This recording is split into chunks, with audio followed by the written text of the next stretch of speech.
Sudah.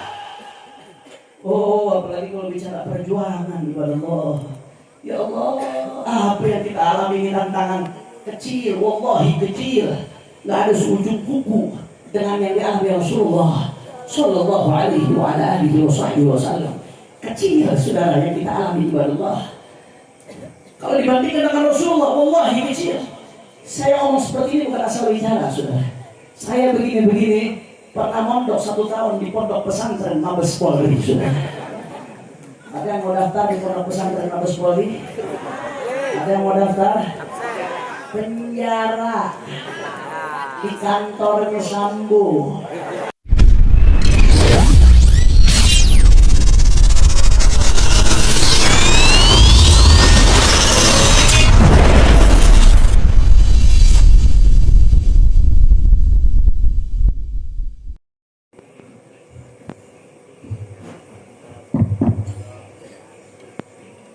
Assalamualaikum warahmatullahi wabarakatuh.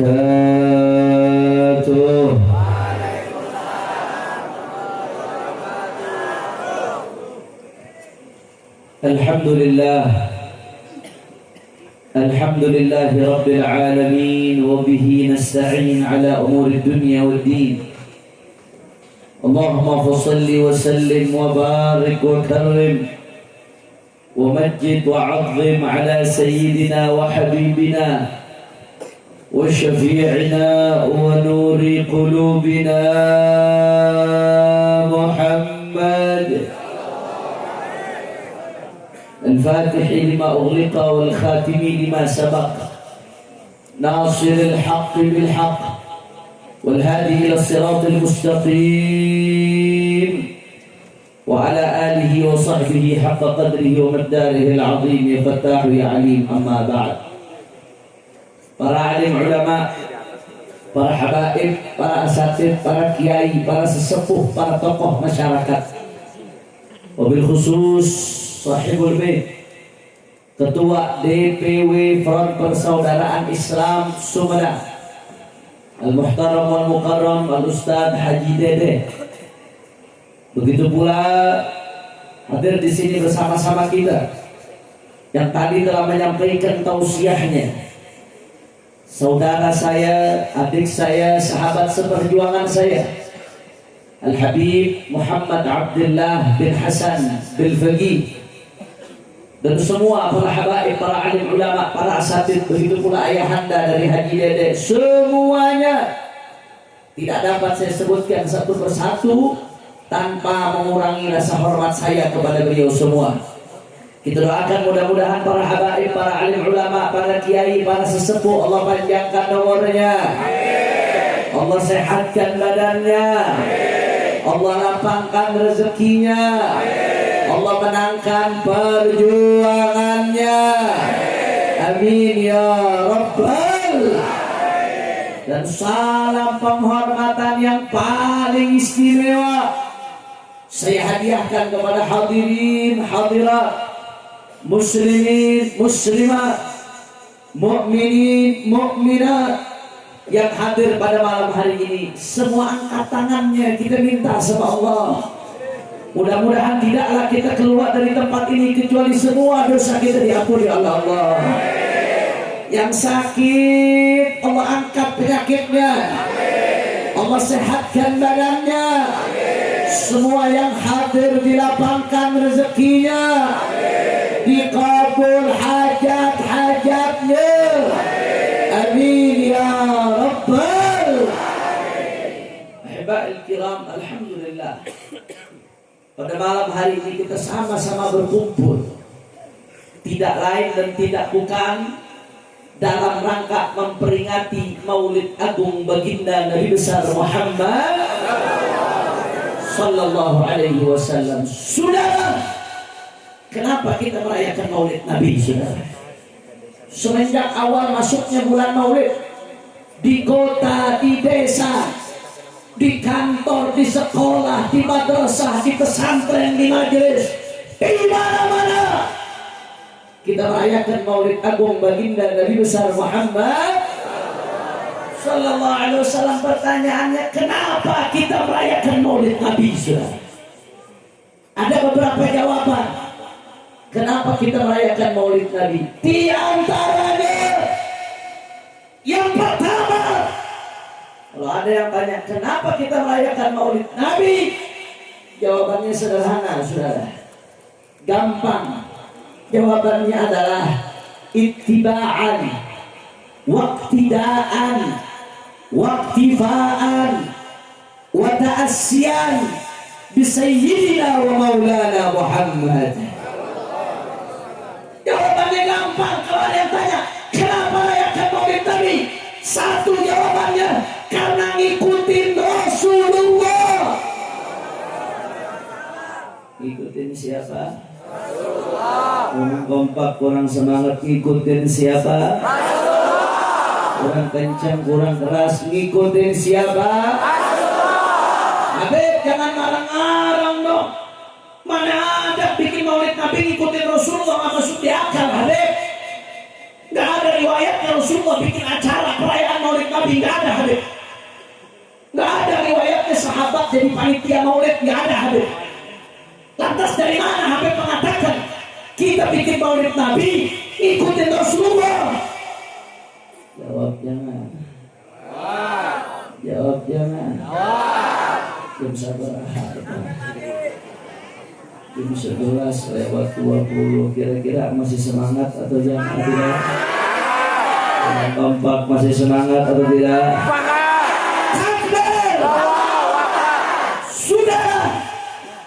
Saya nggak mau bahas hadis tentang Nabi puasa hari Senin. Yang mana Nabi ditanya kenapa puasa hari Senin, makanya hari Senin sunnah. Berpuasa kata Nabi dakayumun wulidtu fi. Aku berpuasa di hari Senin karena hari Senin adalah hari kelahiranku. Ini udah banyak yang bahas, saudara. Ulama udah banyak bahas hadis ini sebagai dalil maulid, saudara. Tapi yang menarik, Al-Imam Suyuti di dalam kitabnya Al-Hawi lil Fatawi, beliau meriwayatkan dari Al-Imam Al-Baihaqi bahwasanya sudah ketika Rasulullah diutus jadi nabi, aqqa an nafsih, beliau akikah motong 2 kambing untuk dirinya setelah beliau umur 40 tahun diutus jadi nabi, saudara. Perhatikan baik-baik. Jadi waktu diutus jadi nabi umur 40 tahun, Rasulullah akikah motong 2 kambing.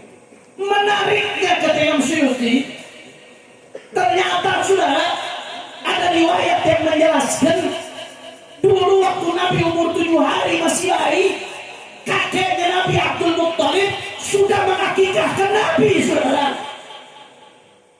Wal akikah tu'ad marrah tsaniyah. Yang namanya akikah kan diulang. Ya, di dalam fikih memang dijelaskan bahwasanya ada orang sudah balik, dapat kabar bahwasanya masih kecil belum diakikahkan oleh orang tuanya, sunnah dia mengakikahkan untuk dirinya walaupun belum balik, saudara. Itu kalau belum diakikahkan. Tapi kalau sudah diakikahkan, nggak ada ceritanya akikah diulang 2 kali, saudara, nggak ada. Makanya Suyuti menyoroti Nabi sudah diakikahkan ketika umur 7 hari oleh kakeknya Abdul Muttalib. Lantas kenapa ketika umur 40 tahun Nabi potong 2 kambing? Apa yang Suyuti, saudara? Berarti yang Nabi potong ini bukan akikah, saudara. Sebab akikah nggak bisa diulang, ibadah Allah.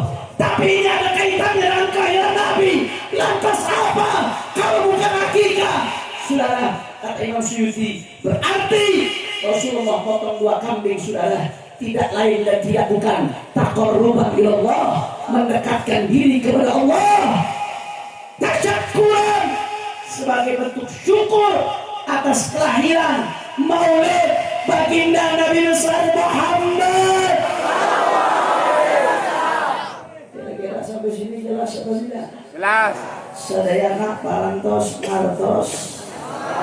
Alhamdulillah, Nabi motong 2 kambing bukan untuk akikah. Kata Imam Suyuti berarti untuk rayakan maulid. Berarti yang rayakan maulid siapa? Rasulullah. Yang rayakan maulid siapa? Berarti yang pertama rayakan maulid siapa? Yang pertama rayakan maulid siapa?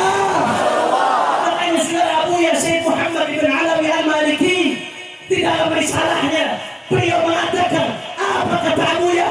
Kalau ada orang yang tetap mengatakan seperti yang dilakukan kaum-kaum anti maulid, mereka mengatakan, jangan merayakan maulid Nabi, itu budayanya dinasti Bani Fatimah. Yang pertama melakukan dinasti Bani Fatimah itu dinasti Syiah. Berarti perayaan maulid Nabi ini tradisi Syiah. Jangan merayakan maulid Nabi, itu tradisi Syiah. Sudah, kata Abu ya Syekh Muhammad bin Alawi Al-Maliki, kalau ada yang mengatakan seperti ini, antara satu atau dua kemungkinan saudara, imma an jahlan atau ta'amin 'anil haq. Kalau bukan karena bodoh, pura-pura buta terhadap kebenaran saudara. Kalau kata orang Betawi, kalau nggak bego, belagak bego saudara. Kalau kata orang Sumedang apa? Liar. Apa? Apa? Liar. Kira-kira jelas saudara? Jelas saudara? Jelas saudara? Kalau yang kompak, kalau begitu yang pertama rayakan maulid siapa? Ulang kelas, yang pertama rayakan maulid siapa? Kalau begitu kita rayakan maulid ngikutin siapa? Panutan kita dalam perayaan maulid siapa? Yang kita jadikan contoh dalam perayaan maulid siapa? Kalau contohnya Rasulullah berarti baik atau buruk? Mulia atau tercela? Bid'ah atau berkah? Bid'ah atau berkah? Bid'ah atau berkah? Takbir! Sallu ala Nabi Muhammad. Kira-kira jelas atau tidak? Jadi kalau ada yang tanya, kenapa rayakan maulid Nabi? Jawabannya gampang. Yang pertama, karena ngikutin Nabi. Alhamdulillah.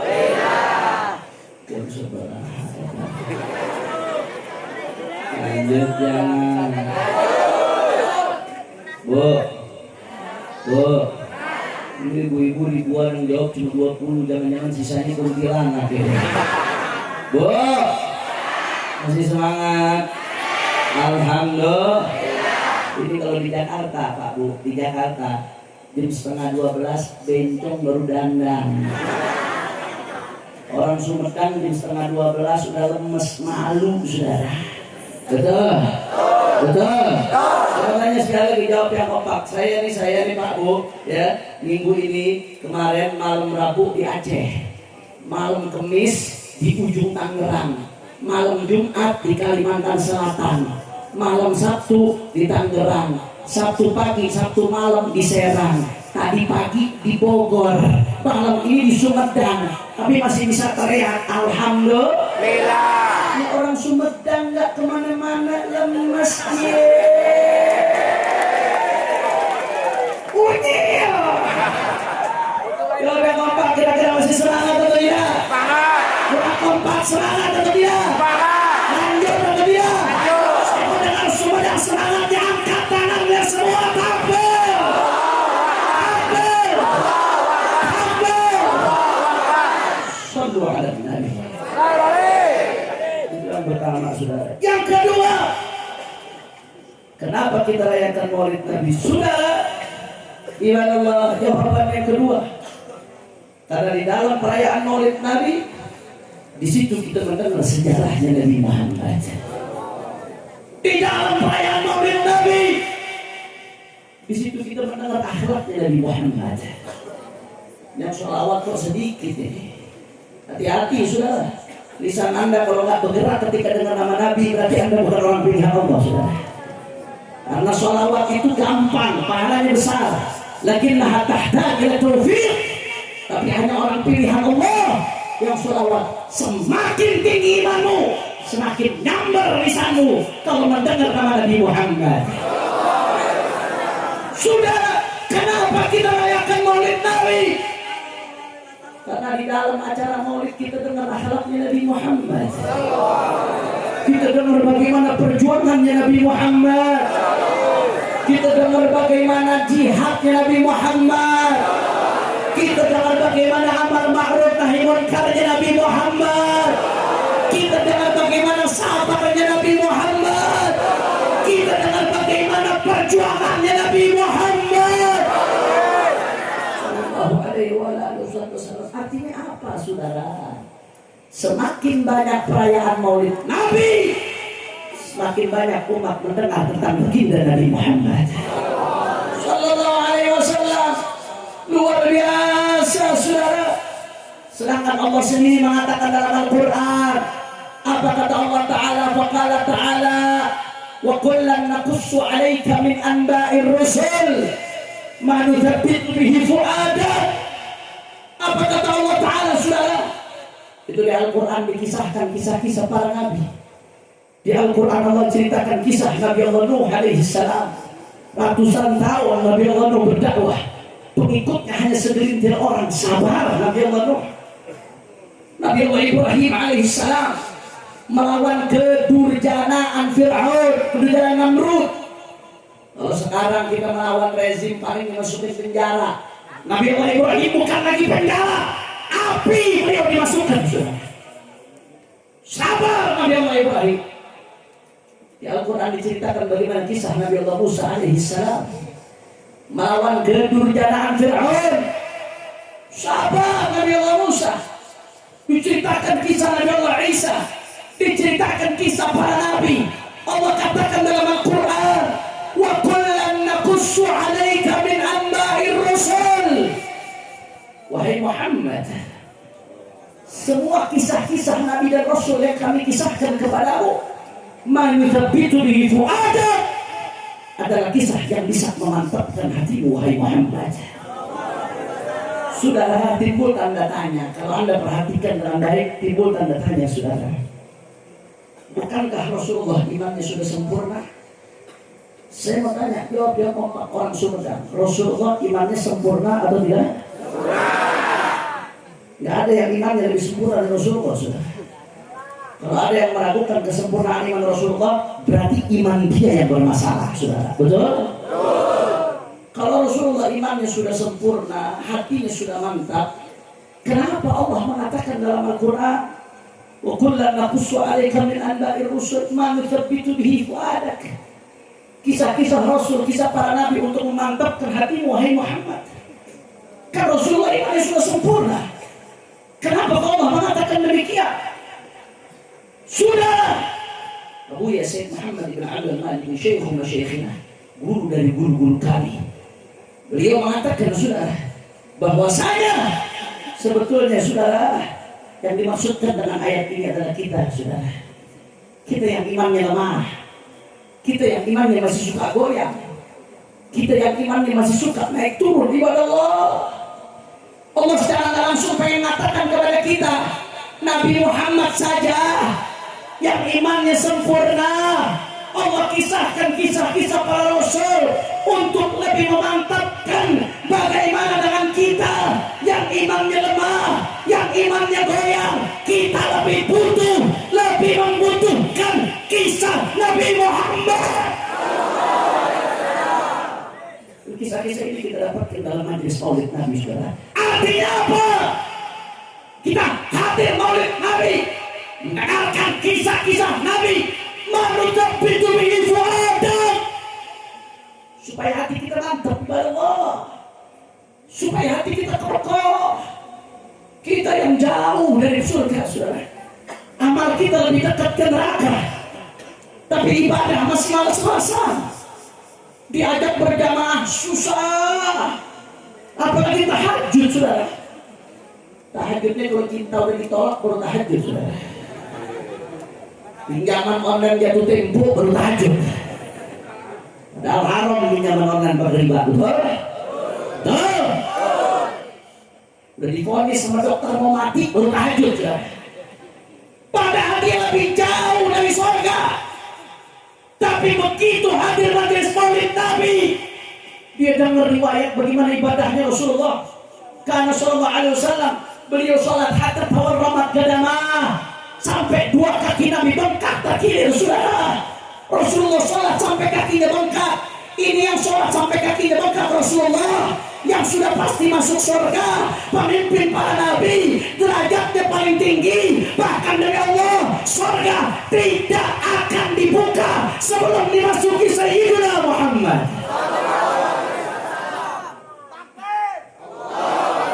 Sudah Rasulullah yang udah punya kunci surga, sholat sampai kakinya bengkak. Sudah kita yang begitu banyak dosa, malas-malasan ibadah.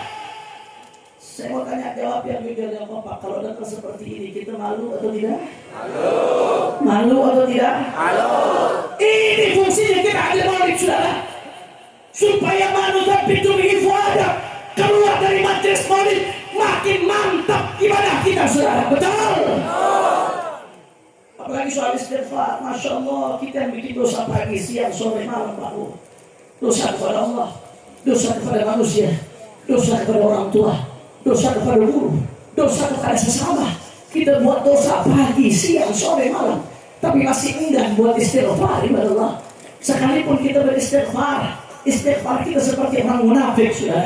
Lisan beristighfar, tapi hati tidak ada penyesalan kepada Allah, sudah. Sampai-sampai Rabi'atul Adawiyah mengatakan apa, Pak? Oh, istighfaruna yahtad dalam istighfar. Istighfar kita butuh diistighfari. Masya Allah, begitu kita hadir maulid Nabi, saudara, kita yang malas beristighfar, dengar riwayat bahwasanya Rasulullah, saudara, yastaghfiru fi kulli yawmin, dalam riwayat sahih aktsar min 100 marrah. Istighfar lebih dari 100 kali, saudara, dalam riwayat sahih. Berapa kali Rasulullah istighfar sehari? Berapa kali? Jawab yang kompak, berapa kali? 100, Pak, Bu. Ini yang istighfar 100 kali Rasulullah, yang maksum, yang gak punya dosa, yang sudah pasti masuk surga, tapi istighfarnya tidak kurang dari 100 kali. Sedangkan kita yang berlumur dosa enggan beristighfar. Saya mau tanya, jawab yang jujur, kalau dengar seperti ini malu atau tidak? Malu. Malu atau tidak? Malu. Malu tapi itu beribadah supaya mantap kita punya hati. Ini fungsi kita ada maulid, saudara. Pahami dengan baik, jangan sampai keluar masuk majelis maulid 2 bulan berturut-turut hadir dari maulid ke maulid gak ada perubahan, saudara. Apa buahnya maulid yang kita hadir kepada Allah? Belum lagi kalau bicara soal perjuangan prinsip kepada Allah. Mohon maaf, saya harus bicara sedikit, saudara. Berapa banyak di antara kita yang diajak sholawatan semangat kepada Allah, diajak tabligh akbar, disuruh takbir Allahu Akbar, semangat. Begitu hari hak pencoblosan penentuan nasib bangsa, apa yang terjadi? Gara-gara 100.000 belok, saudara. Banyak nggak yang begitu? Jawab yang kompak, banyak atau tidak? Yang suaranya masih bisa dibeli, banyak atau tidak? Banyak atau tidak? 100.000 buat 5 tahun. Mohon maaf orang Sumedang, bahasa saya kasar dikit supaya kita mikir, supaya kita sadar. Mohon maaf ya, bahasa saya kasar dikit, saudara. Pelacur aja 100.000 semalam nggak cukup, saudara. Betul? Betul? Lu tahu dari mana? Nggak cukup, saudara. Rahasia umum, pelacur 100.000 semalam tidak cukup. Lantas kita 100.000 buat 5 tahun demi nasib bangsa, diberi suara kita. Jangankan orang awamnya, kadang-kadang ulamanya, habibnya, kiainya, begitu kena amplop tebal warna coklat, sudah imanuhum fi amplope. Ayat yang seperti itu. Ayah loba. Ayah loba. Ayah loba. Tapi tegas, begitu kena amplop, yang haram jadi halal, yang halal jadi haram, yang benar jadi salah, yang salah jadi benar, yang hak jadi batil, yang batil jadi hak. Yang model seperti itu ayah lo bang. Ayah lo bang. Ayah lo bang. Malu saudara. Begitu mudahnya prinsip kita diperjualbelikan di mana Allah. Padahal Rasulullah Shallallahu Alaihi Wasallam, kalau kita dengar riwayat Rasulullah dalam maulid-maulidnya saudara, bagaimana Rasulullah mereka berusaha bujuk saudara. Jangan anda pikir mereka tak berusaha bujuk Rasulullah. Mereka berusaha bujuk Rasulullah saudara. Tapi Rasulullah nggak bisa dibeli kepada Allah. Dari dulu Pak, yang namanya strategi orang kafir dari dulu nggak berubah. Rangkul, kalau nggak bisa rangkul pukul. Itu strategi musuh Islam dari dulu sampai sekarang saudara. Rangkul, kalau nggak bisa rangkul pukul. Peluk, kalau nggak bisa peluk gebuk. Itu dari dulu saudara. Dan itu mereka lakukan ke Rasulullah. Sebelum mereka berusaha bunuh Rasulullah saudara, sebelum hijrah, mereka udah bujuk Rasulullah saudara. Apa yang mereka bujuk? Dia datang ke Nabi, "Hei Muhammad," ini orang kafir bukan saya kasih contoh doang. "Kau ingin harta? Kami jadikan kau orang paling kaya di Mekah. Syaratnya satu, diam, jangan lanjutkan dakwah. Kau ingin wanita? Kami berikan kau wanita paling cantik. Kau ingin tahta? Kami jadikan kau raja di tempat ini. Yang penting jangan kau lanjutkan dakwahmu saudara." Dibujuk itu punya Nabi. Tapi apa jawaban Rasulullah saudara? Dengan tegas Rasulullah menjawab, "Wallahi law wada'u syamsa biyamini wal qamara biyasari ala an atruka hadal amr wallahi lan atrukahu hatta alhahu Allah au ahli dunah." Apa kata Nabi saudara? Jangankan harta, jangankan tahta, jangankan wanita. Andai matahari mereka taruh di telapak tangan kananku, bulan mereka taruh di telapak tangan kiriku, supaya aku tinggalkan dakwah ini, supaya aku diam, supaya aku bungkam. Dari Allah, aku tidak akan berhenti sampai diberikan kemenangan oleh Allah atau mati bersifat darah. Kabel, kabel, kabel. Saya bertanya masyarakat Sumedang jawab yang kompak. Rasulullah prinsipnya kokoh atau tidak? Orang keras, Rasulullah prinsipnya kokoh atau tidak? Tegar atau tidak? Mantap atau tidak? Kita yang prinsipnya masih suka goyang dengan Rasulullah seperti ini, kita malu atau tidak? Malu atau tidak? Ini fungsinya kita hadir oleh Nabi. Malu tapi itu beribadah supaya hati kita mantap, saudara. Oh, apalagi kalau bicara perjuangan kepada Allah. Ya Allah, apa yang kita alami ini tantangan kecil, wallahi kecil. Nggak ada seujung kuku dengan yang dialami Rasulullah Sallallahu Alaihi Wasallam. Kecil saudara yang kita alami kepada Allah. Kalau dibandingkan dengan Rasulullah, wallahi kecil. Saya omong seperti ini bukan asal bicara saudara. Saya begini-begini pernah mondok 1 tahun di pondok pesantren Mabes Polri saudara. Ada yang mau daftar di pondok pesantren Mabes Polri? Ada yang mau daftar? Penjara di kantornya Sambo. Tapi gue gak belajar sama Sambo ya. Satu kamar dengan imam besar Sayyidil Walid Al-Habib Muhammad Rizik bin Hussein bin Syihab. Mudah-mudahan beliau dijaga di menang oleh Allah. Amin ya Rabbal Alamin. Saya ngalamin tahun 2018 turun dari pesawat di bandara, bukan disambut pakai hardrock di Manado saudara. Bukan disambut pakai marching band, bukan disambut pakai protokoler, disambut pakai pedang, disambut pakai tombak, disambut pakai panah, mau dibunuh saudara. Saya ngalamin dakwah dari satu tempat ke tempat lain. Panitia diintimidasi, kami diintimidasi, ditekan, diteror dan lain sebagainya. Ngalamin saudara. Tapi wallahi kalau kita lihat sejarah Rasulullah yang saya alami, yang para habaib kiai alami saat ini, demi Allah tidak ada seujung kuku kalau dibandingkan yang dialami Nabi Muhammad. Saudara, Abu Lahab pamannya Nabi saudara, paman. Apa yang dilakukan Abu Lahab? Hampir setiap hari lempari kotoran depan rumah Rasulullah saudara. Sampai-sampai Rasulullah mengatakan, "Ayu jiwarin hada." Tetangga macam apa seperti ini kata Rasulullah. Katakan kepada dia, siapa saat ini Habib ulama kiai yang keras perjuangannya sekalipun, yang setiap hari dilempari kotoran depan rumahnya oleh pamannya sendiri. Katakan kepada saya siapa, tunjukkan kepada saya sudah. Abu Jahal Asy-Syaqi, seorang celaka Abu Jahal. Rasulullah lagi sujud tamu di depan Ka'bah.